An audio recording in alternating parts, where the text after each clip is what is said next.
Imperialismo! Imperialismo! Imperialismo! Free, free Palestine! Free, free Palestine! Free, free Palestine! Free, free Palestine! US Estimate Number one terrorist! 150 to 200.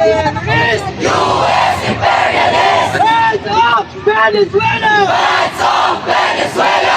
Hands up O, 100. Venezuela! Hands off Venezuela! Hindi na, okay na to. Ang bayan! Ngayon ay lumalaban! Ngayon ay lumalaban! Ang tao! Ang bayan! Sino? Sino? Sino ang terorista? Ang US! Si Marcos! Sila ang terorista! Nakibakan! Ngayon ay lumalaban! Ang tao! Ang bayan! Out now! Out now! Number one terrorist! US imperialist! Ngayon ay lumalaban! Ang tao! Ang bayan! Free, free Palestine! Free, free Palestine! Hands off Venezuela! Ngayon ay lumalaban! Sigaw nila ang US daw ang terrorist. Huwag matakot! Mag-ibakan! Number one terrorist! Mga kasama, pinagin natin yung espasyo, yung harap no, para makapagsimula na tayo sa ating programa muli. Konting usok mga kasama, bigyan natin ng espasyo yung harap. Kasama! Itaas ang mga kamao! At sabay-sabay! Imperialismo! Imperialismo! US daw ma'am, US. US Jack! Out now!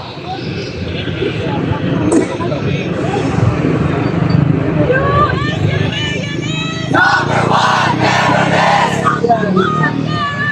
US imperialist! Out now! Out now! Ibagsak! Ibagsak!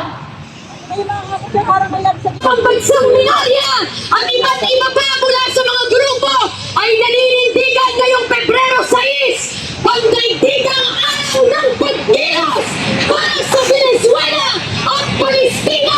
Hindi magpapahuli ang mga Pilipino dahil dito mismo sa ating sariling bansa.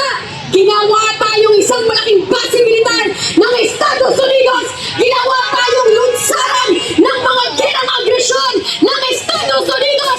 Sinasakal ang ating ekonomiya, ang ating politika at paggobyerno, ang ating kultura ng Estados Unidos.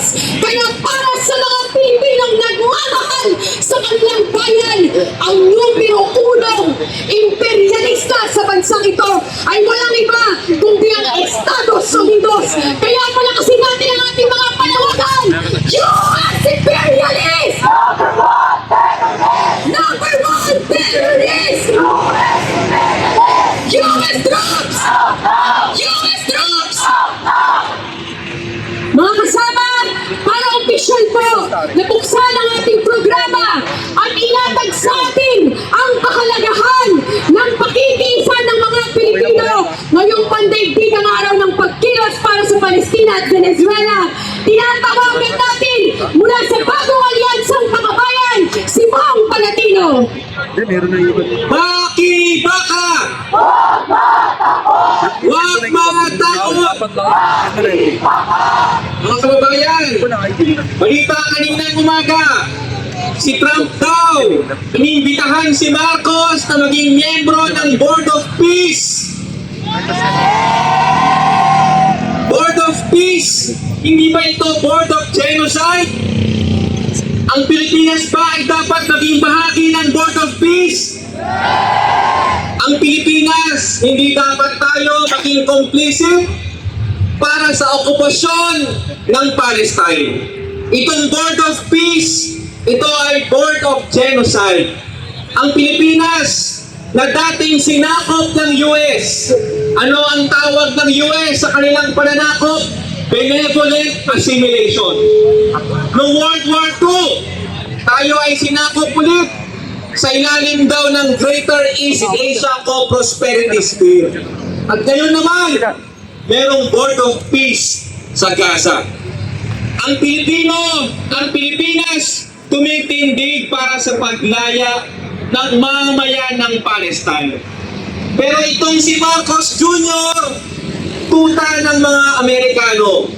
Dahil sa nakalipas na 4 na taon, ano ang ginawa ni Marcos Jr.? Pinarami ang EDCA, pinarami ang military exercises, nagkaroon dito ng Typhoon missile, at ang bagong-bago mga kasama, mga kababayan, meron na raw Army Rotational Force ang US sa Pilipinas. Ibig sabihin, permanenteng nakastasyon na sa Pilipinas ang mga tropang sundalo ng Amerika. Kaya tayo naninindigan para sa kapayapaan, para sa tunay na paglaya ng ating bayan. Kaya ang pagkilos natin ngayong umaga ay tindig para sa paglaya, tindig laban sa imperialistang pangihimasok ng US. At higit sa lahat, ito po ay suporta natin sa mamayan ng Palestine at Venezuela. Ngayong araw ng pandaigdigang suporta at pagkilos para sa Palestine at Venezuela, kinokondena natin itong agresyon ng US, unang-una sa Palestine. Ang suportang militar at politikal ng US para sa Israel ang dahilan kung bakit nagpapatuloy ang genocide sa Palestine. Pangalawa, kinokondena natin ang destabilisasyon ng US, ang pagbobomba ng US sa Venezuela. Humantong pa na sa pag-kidnap ng kanilang leader na si Maduro.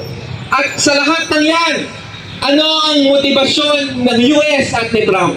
Naniniwala ba tayo na ang tindig ni Trump at ng US ay para sa kapayapaan? Ang tunay na motibo ng US ay control sa rekurso ng Venezuela.